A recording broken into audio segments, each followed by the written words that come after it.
E agora, olha, eu aqui, recebendo na minha casa a Tati Bernardi. Nossa, tentei muito tempo, tá? Ela é difícil. Ela é difícil. É porque a gente mora muito longe. A gente mora longe, não tem condução, nenhuma quadra de diferença. Enfim, tentei muito, finalmente eu consegui. Eu sou amiga do namorado dela, por isso que eu consegui. Então, Tati é roteirista, escritora, foi publicitária. É publicitária, escritora, roteirista e podcaster. Podcaster e também colunista, E colunista. porque as colunas que você faz são maravilhosas. Tati estuda psicanálise. Onde se estuda psicanálise? Eu comecei no SEDES, que fica em Perdizes. Não é faculdade, é um curso pós, né? Não pode. Psicanálise, ela, como base fundante, não pode estar. A não ser que você faça um mestrado, um doutorado, que tenha um tema da psicanálise, mas não pode ter curso universitário, né? Ela é fora das universidades. Eu fiz SEDES, depois eu fiz o Gerar, fiz alguns cursos na PUC, fiz como ouvinte na USP e grupos de estudo. Tati, você escreve, mas é quase que é uma entrega, é uma necessidade, né? Sim. Você consegue não escrever? O que é escrever para você? Eu acho que eu comecei a escrever quando eu tinha uns 13, 14 anos, quando meu avô morreu. Foi lá que eu comecei. Eu já tinha, mais novinha, assim, criança, diário, mas não tinha essa certeza, assim. Quando ele morreu, eu entendi que eu ia trabalhar, ia tentar trabalhar como escritora, ia tentar... Não é porque você não conseguia lidar com o que você estava sentindo?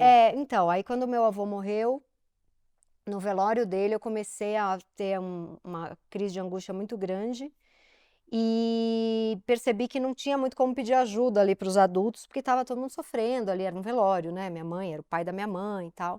E eu comecei a narrar o velório para mim, dentro da minha cabeça, e aquilo foi me acalmando, e eu fui narrando aquelas pessoas, dando personalidade para aquelas pessoas, contando histórias dentro da minha cabeça. Eu fui me acalmando, contando histórias dentro da minha cabeça.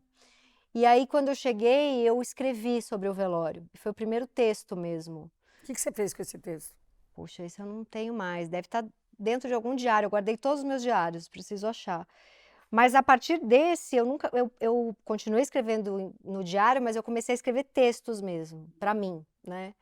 E a primeira vez que eu escrevi e pensei, acho que é isso que eu quero fazer da vida, foi no dia do velório dele. Você já ouviu falar um negócio que narrar é cura? Sim. Eu acho que foi isso, assim, eu comecei a escrever para organizar minha cabeça, que estava muito caótica, e que veio esse ápice quando eu fui praticamente criada pelo meu avô. Ah! Os meus pais trabalhavam o dia todo e eu ficava na casa dele. Então a minha infância inteira foi com ele. Então foi uma perda maior ainda. Muito, tinha morrido meu pai. Apesar de ter um pai presente, ótimo, tal, mas assim, ele era figura, era meu pai e minha mãe ali durante o dia, né? E eu não, acho que para lidar com aquela dor, para organizar a cabeça e também para não dar muito trabalho para minha mãe que estava pior do que eu.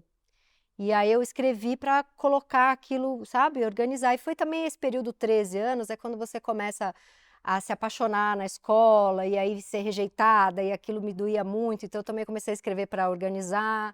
Você escrevia e guardava? Escrevi e guardava. Mostrava para sua mãe, para alguém? De vez em quando eu mostrava para minha mãe ficava preocupada, porque eu comecei escrevendo de forma muito dramática, não tinha nada de humor. Era meio querendo ser aqueles poetas que morriam de tuberculose. Mas a adolescência também não é uma fase de humor, né? Não, É era uma fase de... dramática, sem você, não sei quem sou, era, sei lá, era muito drama, assim. E minha mãe ficava meio assustada, não gostava muito, não. Ah, pelo amor de Deus, que morrer, sabe? Era uma coisa muito, muito dramática. O que a sua mãe acha de você hoje? Como escritora ou como ser humaninho? Como ser humaninho me interessa mais. Olha, acho que a minha mãe, ela aprendeu a lidar com o fato de que eu exponho ela basicamente nos textos, né? Ela não fala, a minha mãe, ela me criou muito, ela não me criou muito com elogio, assim, era sempre, minha mãe me criou para ser bem-sucedida. E eu acho que ela tem orgulho de que eu cheguei em algum lugar, mas ela sempre faz um jogo de que ainda não é o bastante. Ela te cobra? Não, mas ela não tem o olhar do... Eu sei que ela tem orgulho, mas ela nunca fala e não tem um olhar de orgulho. Ela tem um olhar de como se eu estivesse fazendo tudo de errado na minha vida. E isso não é gostoso, mas eu acho que eu virei uma obcecada de trabalhar por causa desse olhar. Uma obcecada por trabalho.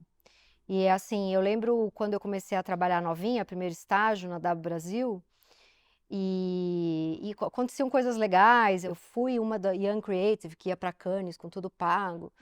E minha mãe falava, mas e aí, eles vão te contratar? Qual é seu salário? Porque esses elogios não servem para nada, a gente que nasceu sem grana. Isso aí é para filho de herdeiro, entendeu? Então, minha mãe nunca, assim, ela olhava, eu mostrava, olha, esse meu anúncio, que eu trabalhei 9 anos em agência de publicidade como redatora. 9? 9 anos, mas eu entrei com 19. Mas 9 é bastante tempo. É bastante tempo. E aí, às vezes, ganhava sei lá, saía uma página inteira num jornal, uma ideia minha, ou ganhava um prêmio, ou eu ia para Cannes, porque é Cannes que fala, né? Mas Cannes, as pessoas sabem mais o que é Cannes. E aí, ela não falava, ela falava, tá, mas e salário? Porque prêmio não Mas serve para nada. eu passei a entender mais a minha mãe quando eu entendi como foi a infância dela, como ela foi criada. Não, a minha mãe só tinha um sapato todo. Faz todo sentido ela achar que você precisava de dinheiro, não é para você ser rica, provavelmente, era para você ser estruturada, né? Eu acho que ela tinha pavor que eu deslumbrasse. Você deslumbrou? Eu acho que eu deslumbrei no sentido de querer me comprar coisas e aí num determinado momento eu percebi que eu tinha gastado tudo. Então acho que eu deslumbrei no sentido... Acontece muito. Mas eu nunca deslumbrei no sentido de, caramba, cheguei em algum lugar. Eu acordo todo dia de manhã ansiosa e apavorada, pensando, eu preciso fazer algo da minha vida, não fiz nada até hoje. Você acha que escrever pode resolver mais do que uma boa sessão de terapia, de análise, ou que um remédio bem tomado? Eu tive um analista uma vez que eu sentia que o que eu queria dizer para ele saía melhor quando eu escrevia do que quando eu falava. E aí, como ele era lacaniano, e o Lacan tem toda essa coisa de que estruturado como literatura, como linguagem, né? Inconsciente, estruturado como linguagem. Eu falei, ele vai topar. Então eu falei para ele, o que você acha de eu começar a trazer uns textos e ler na sessão, né? E ele falou, não, porque o ato falho nunca vai sair nos textos. E eu falei, nossa, mas sai o tempo inteiro. E ele não topou, né? E esse que eu tô agora, eu também pedi para ele ler meu último livro, porque eu falei que iam render boas sessões. E ele também não topou. Então, eu acho que eles acreditam que a análise resolve mais do que escrever. Eu discordo, porque quando eu estou escrevendo, sai muito ato falho. Muitas vezes eu não sei o que eu estou sentindo, falo o que eu estou sentindo na análise, não chego a nenhuma conclusão, converso com pessoas, quando eu sento para escrever, organiza e eu entendo. Agora, também pode ser que é porque eu já fiz análise, já... Eu acho que é a misturinha, entendeu? É o combo. Porque a análise também ela não vem com resposta para você, né? Quando não acontece nada. Acontece, só que é daqui 5 anos, né? Demora mais. Mas eu gosto dessa demora da análise, Eu porque também. eu fui tentar curar a fobia de avião com cognitivo comportamental. Não gostou? Ai, achei aquilo absolutamente nada a ver. Eu curei de medo de avião com remédio para ansiedade. Tratamento, não remédio. Não bastava tomar quando eu chegava no avião. Um tratamento com médico para tratar a ansiedade, porque eu achava que eu estava morrendo e ia para o hospital. Conforme eu fui melhorando, meu medo foi embora. Eu não acho que eu tô morrendo e nem acho que o avião vai cair, mas eu fico muito obsessiva antes de pegar avião. Então eu tomo para parar de fazer as listas obsessivas. Porque eu não, assim, toda vez que eu tenho que viajar, minha mente funciona como um fazedor de listas obsessivas, e é insuportável. Você já falou alguma vez de alguma questão sua, tragédia ou mesmo comédia, que depois você se arrependeu? Tem aquela história daquela tua crônica que você falou em Portugal, daquele médico que você foi que era um gato, um médico bonito. Ah, o gastro? Sim. Não, nunca me... Você já se arrependeu de falar, escreve um texto expondo alguém ou se expondo, que é o que você mais faz, né? Mais do que expor aos outros, você está se expondo. Que você tenha se arrependido e achado que, pô, podia pegar mais leve? Putz, não. Não? Nunca me arrependi. Assim, tem uma coisa que me irrita muito, que é quando quem me lê acha que eu tô precisando de ajuda e manda um salmo, ou manda um telefone de um acupunturista. Eu Acha sou que. diferente, eu leio o salmo, vou no acupunturista. Não, porque assim, a pessoa acha que falar de si mesmo é um pedido de socorro, né? Às vezes é uma redenção, né? É assim, não que não seja, mas não significa que eu quero socorro. Eu quero poder pedir como literatura, mas eu não quero receber como pessoa física. As pessoas confundem muito, até com novela você confunde o É. personagem com o ator. Imagina você. Ou então responde, nossa, quanta raiva. Eu gosto muito de texto que tem raiva. E aí vai ter escritor, cronista, né, que vai ser mais lírico, e vai ter cronista que vai ser mais sarcástico, né? Eu amo Hilda Hilst, eu amo Nelson Rodrigues, são escritas mais sarcásticas. Bem que a Hilda Hilst depois, né, mais É, velha, que foi para esse lugar mais sarcástico. mais erótico, pornô. E assim, tem vários tipos de cronista, tem vários tipos de escritor. E aí a pessoa que não gosta do meu estilo, em vez dela simplesmente não me ler, ela fala, ai, mas precisava ter cu na crônica? Precisava ter tanta raiva? Precisava falar assim de não E por sei que que isso quem?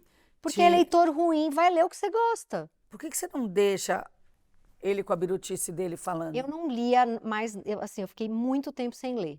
Foram anos maravilhosos, assim. Eu não Quando lia. você lê hater, te incomoda? Me incomoda de um ano para cá, porque eu estava 10 anos sem ler. Eu tinha parado de ler, porque lá atrás, quando eu comecei a escrever na Folha, veio uma onda de hater e eu simplesmente parei, falei, nossa, isso aqui não tem nada a ver comigo, eu vou continuar fazendo meu trabalho. Tinha os feedbacks que me importavam, a Folha continuava dizendo que minha coluna era uma das mais lidas, eu continuava tendo os aumentos que eu pedia, continuavam colocando eu em destaque lá na home, isso eu estou falando especificamente da Folha. Meus livros continuavam vendendo, os lançamentos tinham gente, eu não lia. Esse ano eu voltei a ler, porque, assim, ano passado, na verdade, eu voltei a ler, porque começaram a acontecer umas coisas assim, eu estou em casa, eu detesto o Twitter. Então, eu nunca entrei no Twitter, mas tinha minha conta lá para postar as crônicas. E quem trabalha comigo sabe que eu não quero feedback de hater. Só que o ano passado começou a acontecer assim, de eu estar na minha casa, chegar uma amiga do nada com chocolate, ô amiga, e me dar um abraço. E eu, o que foi? Ah, você não sabe? Não. Ah, é que você é trend topic, estão te xingando, mas aí começaram a me avisar, entendeu? E assim, é sempre apenas porque eu estou trabalhando, não é nada que eu fiz assim. Então, por exemplo, eu tinha um podcast chamado Calcinha Larga, uma hora o podcast acabou. Fui destruída porque o podcast acabou. Depois eu lancei um podcast com o Dunker. Ou seja, estou trabalhando. Fui destruída porque lancei um podcast com o Dunker. Aí agora escrevi esse meu último livro.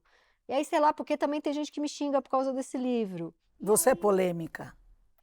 Mas aí eu voltei a ler. Porque eu acho que tem uma coisa que a gente vicia num negocinho horrível, assim, ai, uma pulsãozinha de morte gostosinha, assim, ó. Ai, estão me xingando. Porque, assim, uma vez que você lê, aquele ódio te captura. Aí você fala, tem mais? Quem mais que tá me xingando? Porque agora eu tô no ódio, entendeu? Esse ano eu voltei a ler. Mas eu já tô super parando, assim, porque... Você já foi cancelada, de fato? Já. Dessas vezes que eu tô te falando. Fui cancelada porque acabou o Calcinha Larga.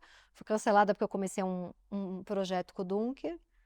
E fui cancelada... Teve mais algum, eu acho. Acho que foram esses dois aí. Se teve mais algum, eu não lembro. Que dores você acha que você tem que aparecem mais no seu trabalho e que te mobilizam mais? Raiva, ciúme, só coisa ruim me mobiliza. Inveja. Amor também, coisas boas mobilizam, né? Quando eu tô apaixonada, ou o amor imenso que eu sinto pela minha filha. A raiva é amor também, né? É meio que o Os outro analistas lado. falam que raiva é um momento necessário numa fase, sei lá, quando acontece alguma coisa, se você não sentir raiva, que você não processou. Mas você não precisa passar a vida inteira sentindo raiva, né? Não, cada hora é uma coisinha ali, mas a raiva é boa para escrever. É. Tristeza é bom para escrever, mas coisas felizes também geram textos. Tem alguma coisa que você guarda que você não escreve? Porque, pelo visto, né, você compartilhar. Eu guardo assim, se eu tenho uma ideia de livro, e eu sei que Isso é outra coisa. mas assim, se eu tenho uma ideia de livro, eu não vou escrever na crônica e não vou falar em podcast, né? Então eu protejo as 3 mídias que eu trabalho, né? Podcast, livro e Você crônica. protege as mídias, mas você não protege as pessoas. Eu não protejo nem a mim. Nem você mesma, você se Não protege. tem nada que eu não escrevo. Assim, deve ter, mas tá bem recalcado. Eu ainda não cheguei. A que se atribui isso? Eu não escrevo sobre a minha filha. A não ser que seja uma coisa para me sacanear. Tipo, eu errei com ela, eu falo da maternidade, mas é difícil eu falar dela. A não ser que seja uma coisa engraçada para dizer que ela tem senso de humor. Mas assim, eu não falo. Eu não falo. A maternidade para exponho você é a ela. coisa mais difícil do mundo? É a coisa mais difícil do mundo. Também acho. No sentido amplo da maternidade, né? Eu, filha da minha mãe, e eu, mãe da minha filha. Então, essa trinca aí foi muito difícil com a minha mãe. Acho que isso que me levou a escrever também. E é difícil com a minha filha. Criar um filho, né?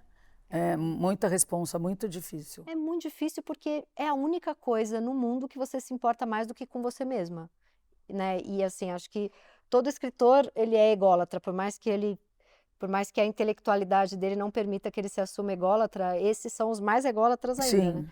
Mas e nascer alguém que importa mais do que você, que foi ególatra a vida inteira, é uma porrada. Então, não tem nada hoje, desde o dia que nasce, assim, que eu falo, nossa. Falando em escritor, em ególatra, o que te atrai tanto em alguns escritores mais do que nos outros? Aonde você é pega? Eu sou pega no escritor que precisa desesperadamente falar aquilo e não que está fazendo um desfile de palavras que ele acha que vão pegar bem. Eu detesto escritor com estratégia. Tipo, escritor do algoritmo. Peraí, deixa aqui, ó, vou pegar uma pauta. Isso vai... Eu vou pegar 3 pautas aqui, meio algoritmo, né? O que vai fazer o meu livro vender muito lá fora e também ser tema... Escritor com eu tenho muita estratégia para tudo. Eu crio podcast que eu sei que vai bombar. Eu sou muito estratégica, mas escrever, tipo, se eu não escrever isso agora, vai me dar crise de pânico, eu vou xingar a pessoa, eu não quero, eu vou bater nos... Eu tinha um psiquiatra que falava que bom que você se tornou escritora, porque a outra opção você estaria presa. E é isso, assim, eu escrevo para não matar pessoas, né? Então, assim, eu gosto do Edouard Louis, eu gosto de... O que o Eduardo Louis fala... Aquilo é muito infantil, mas aquilo é muito verdade. Tem um livro que ele diz: eu fechei o olho no meio do recreio da escola e pensei, um dia eu vou me vingar de todos vocês. Então essa coisa quase é a criança Bate dele. em você, né? É quase a criança dele quem descreve, sabe? E não é estratégico, não é, eu vou pegar 4 temas que vai pegar bem para eu ser chamada para as feiras literárias e vender bem internacionalmente. Tem muito isso? Puta, o que mais tem é aquele escritor que você lê, é impecavelmente bem escrito. Eu considero literatura, e quem sou eu, mas enfim, para mim é literatura. Eu considero bem escrito. Alguns desses livros eu até consigo ler até o final e falar, pô, gostei, me pegou. Mas não é meu tipo de livro preferido, assim, aquela coisa meio publicitária, meio história montada, começo, meio e fim. Eu gosto de texto que por isso eu acabo indo muito para autoficção, mas tem excelentes livros de ficção. Complexo de Portnoy não é vendido como texto autobiográfico, mas aquele cara é ele, né? Todos os livros dele, né? A Pediatra, da Andrea Del Fuego, é ficção. Ela não é pediatra, mas aquela raiva é dela, que não aguenta mais. Eu acho que isso acontece muito. Sabe? Né? Agora tem livro que você vê toda a escaleta por trás do livro, você vê toda a fundação, assim, aquela estratégia da história, como se fosse um roteirista. Você não vê o cara que não dormiu à noite porque se ele não botasse aquilo pra fora, ele ia pirar, entendeu? Então, eu não tô dizendo que uma literatura é melhor que a outra, eu tô dizendo qual é meu tipo... Mais passional, mais verdadeiro. Tati, dessas coisas todas que você falou, você falou de roteirista agora, tudo, qual desses seus trabalhos te rendeu mais dividendos? De tudo que eu fiz até hoje, o que me deu mais dinheiro? É. O que me deu mais dinheiro é atirar para todo lado. Nada me deu dinheiro. É ter 20 empregos. Desde os 20 anos, eu comecei a trabalhar com 19 e sempre... Eu nunca tive paz. Então, assim, quando eu comecei a trabalhar em publicidade, eu tinha 19 anos. No mesmo ano em que eu comecei a estagiar em publicidade, eu já arrumei uma coluna para escrever para a TPM. Com 20 anos de idade, eu já era colunista da TPM e já estava de olho numa oficina de roteiro da Globo e já estava meio de olho se eu ia estudar psicanálise. E por que tudo isso? Sempre... Por que essa fixação, tudo essa obsessão? Eu tinha pavor de perder um emprego. Se eu tenho 5, eu nunca vou perder.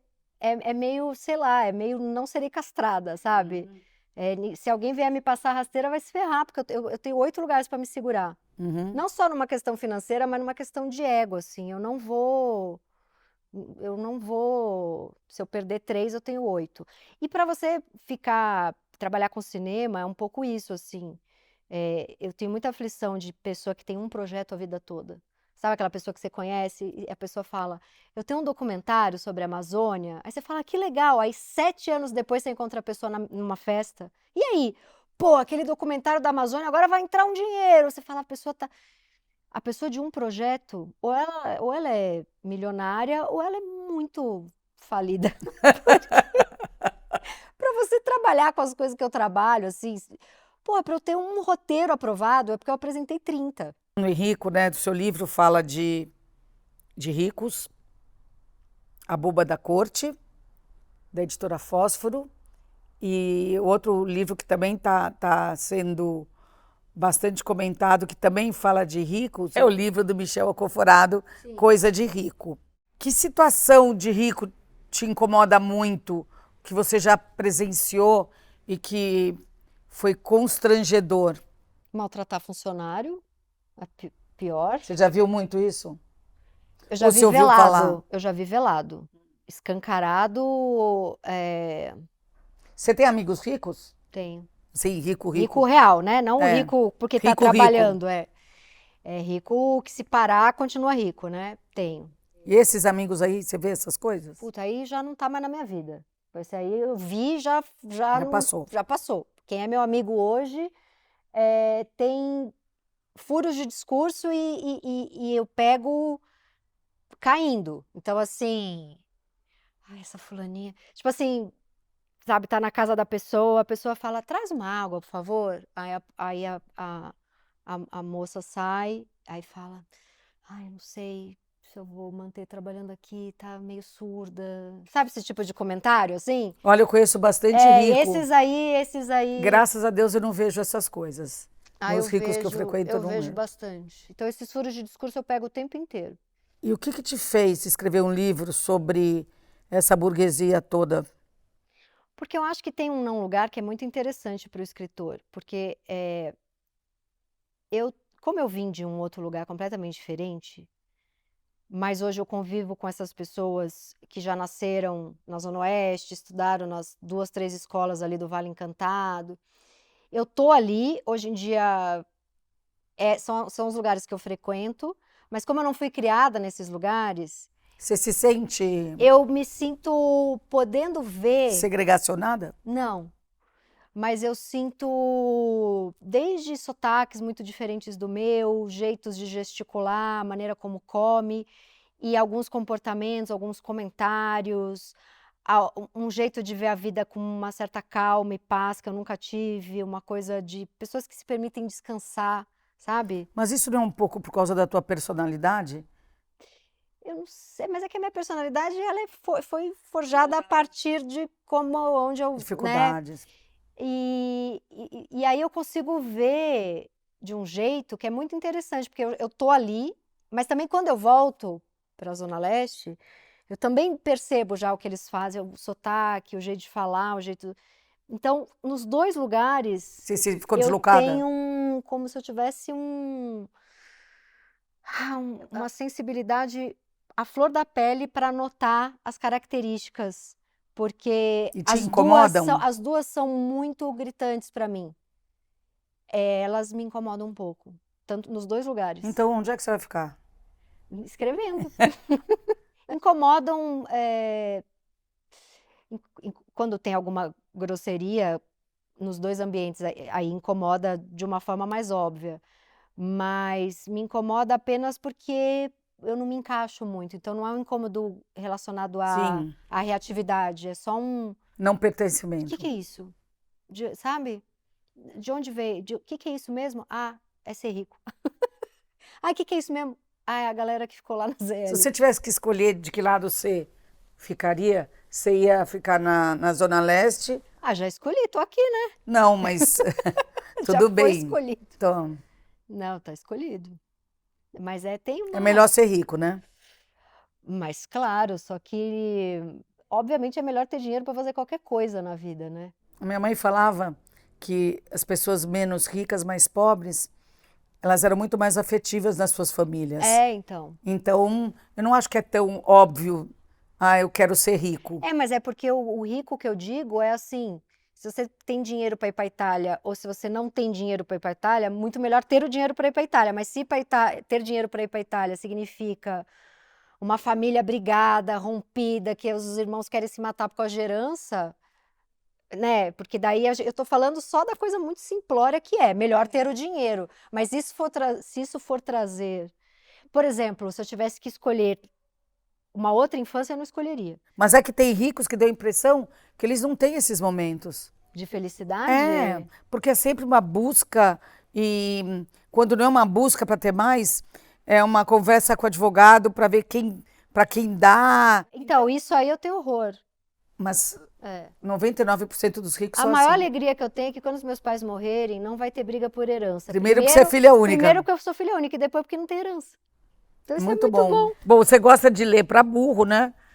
Mas você gosta de cinema? Quem são teus diretores? Que tipo de filme você gosta? Ah, no momento, os diretores preferidos é o Lucas Guadagnino, que eu acho que é o que eu mais acompanho. O Sorrentino, eu amo também. Paulo Sorrentino. Tudo dele. Sempre fui obcecada pelo Woody Allen. Vamos separar homem da obra, né? Eu não Você sei. separa? Você consegue? Ah, eu fiquei muito abalada com essas histórias. Você acreditou nas histórias 100%? Você acha que Eu não acreditei 100%, mas eu também não ficou na dúvida? passo pano. Fiquei na dúvida. Essa dúvida me balançou, assim, porque ele era pra mim Para mim também. tudo, assim. E eu gosto muito da Sofia Coppola, gosto muito da Petra Costa. Acho que são essas. Hoje em dia se exige, né, de mulher que seja profissional, mãe de família, que tenha um corpão, que esteja com escova feita, unha feita. Qual dessas exigências e outras mais você se recusa? O corpão. Eu não tive nem aos 20 anos de idade. O corpão, assim, teve uma época na minha vida que eu levei um pé na bunda, eu tinha 25 anos de idade. E eu levei um pé na bunda e eu botei toda a minha raiva em ficar muito gostosa. E eu fiquei muito gostosa. Foi a única época da minha vida, assim, de chegar na praia e parar a praia, das pessoas, das minhas amigas falar, pelo amor de Deus, me conta o que você tá fazendo. Isso mudou alguma coisa na tua vida? Você conseguiu pegar mais caras com isso? Não, foi a época que a minha autoestima tava pior, porque na verdade eu tava sofrendo demais do pé na bunda e eu queria aquele cara, então os caras que chegavam em mim, eu tinha nojo, assim, eu queria Que tipo era esse cara? Que tipo ele era? Ah, ele era um cara. Hoje em dia ele até é um cara mais interessante. Hoje em dia ele se tornou um cara mais interessante, mas na época ele era um bonitão, surfista, playboy, assim. Não adianta, a mulher gosta de homem bonitão, Não, hoje em gostoso. dia ele virou intelectual, ele virou um cara mais interessante, assim. Mas na época ele era um cara muito inteligente, assim, muito novo, tinha se tornado um cara bem-sucedido em publicidade, mas ele era um playboy bonitão. E foi inviável porque eu me machuquei toda. Eu me machuquei toda. Nos treinos. As dores que eu tenho de lombar, de cervical hoje em dia, foi nessa época. Eu me machuquei. Nessa época não tinha tomar whey, não tinha suplemento nenhum. Era malhar só e eu já era naturalmente sem muita fome, assim. Eu fui começar a ter mais fome depois dos 40, assim, né? Mas até os 30, até os 39 fui Quando muito você veio magra. para Higienópolis, talvez? Não, foi depois que minha filha nasceu, eu comecei a ter muita fome. Mas até antes de. Eu hoje peso mais do que eu pesei grávida de 9 meses. Eu sempre fui muito magra. E eu sou uma mulher magra ainda, mas pra você ver como eu era magra, né? Mas aí malhei muito e me machuquei inteira. Era um corpo impossível, assim. Falando em gestação, o que você espera da sua filha? Eu espero que ela não tenha essa ansiedade de me dar coisas pelas quais eu espero. Que isso não é legal de se fazer com o filho. Você espera muito Agora, dela? eu espero que ela não tenha um comportamento, porque minha filha já nasceu diferente de mim. Ela já nasce com pai e mãe com mais grana, o pai mais, né? O meu ex-marido vem de uma família com grana. Então, minha filha é herdeira, né? A família do meu ex-marido tem mais dinheiro. E quando ela nasce, eu já tenho uma situação também melhor. E eu espero que ela queira muito trabalhar e fazer as coisas dela. Isso é uma coisa que eu espero, mas eu gostaria que ela não vivesse. Eu gostaria que ela não vivesse com a angústia de me corresponder a expectativas minhas. Então, não é pra mim, mas pra ela ser feliz, eu quero que ela tenha metas na vida, porque sem isso. Você sabe, Joyce, se você não consegue parar de trabalhar, você já fez sua grana, e se você para de trabalhar, você fica deprimida. Sim, E eu eu nem tenho, quero. nem quer, eu tenho pavor que a minha filha não tenha metas, principalmente profissionais, porque as que eu acho interessantes são profissionais, né? A meta de mais um curso de filosofia no Itaim Bibi não é uma meta, pelo amor de Deus. Tati, você gosta de novela? Eu gostava muito, assim, minha juventude toda, aí parei de ver, aí vi Avenida Brasil, depois de Avenida Brasil não vi mais, e aí agora eu tô louca por Vale Tudo. Você gosta do César, do Cauã? Gosto, gosto. Eu gosto demais de Vale Tudo. Eu gosto de todos, eu acho que eles estão todos muito bem. A Thaís está impressionante, a Débora Bloch está impressionante. Eu assisto, às vezes, para vibrar com as atuações, assim. Eu adoro essa dupla, o Cauã e o amigo dele. Ele vai muito. Essa dupla e esse cara é um grande ator, né? Tem um filme brasileiro que ele fez chamado Baby, que é uma das melhores coisas que eu vi nos últimos tempos. Eu li sobre esse filme, eu não sabia que era com ele. Tati, o que vai acontecer quando você virar psicanalista? Eu nunca vou atender. Eu vou estudar para sempre, mas eu nunca vou atender, eu não posso atender. Por quê? Porque eu sou sedenta por história que vai virar texto. E se eu começar a atender, eu vou transformar tudo em crônica, em livro. A escrita vem em primeiro lugar para mim. Assim, o Contardo escrevia, a Vera escreve, o Christian escreve, mas eles não expõem pacientes, né? Não. Eu tenho certeza absoluta que eu ia expor. Então, não é justo nem com o meu texto e nem com a vida do paciente, né?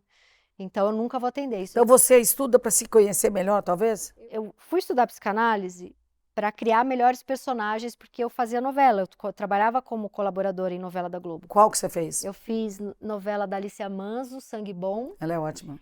e fiz novela da Maria Adelaide Amaral. Não, Sangue Bom, Maria Adelaide Amaral, e A Vida da Gente, Alicia Manso. E eu fui estudar para entender a psique e criar melhores personagens. E aí eu vi que eu comecei a usar tudo no único personagem que me interessa escrever, que sou eu. E dos à minha volta, porque estão em embates comigo, e não que eu crio.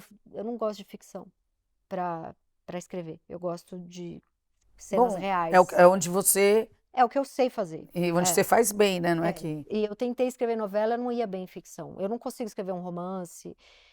E como eu te falei, eu só consigo ler ficção se eu acreditar que aquela história aconteceu. Eu preciso que aquele personagem exista. Te convença. Me convença que ele existe. Mas aí eu comecei a estudar e eu vi que melhorava as crônicas, vi que melhorava os livros, vi que eu criava um monte de podcast a partir disso, mas sobretudo para me conhecer, com certeza. Essa foi a conversa com a Tati Bernardi, que eu estava aguardando fazia um tempão. Não perguntei nada do que eu tinha preparado, só umas coisinhas, né? Mas fica para a próxima. Muito bom ter você aqui. Muito bom, muito obrigada, Joyce, adorei. Obrigada, obrigada.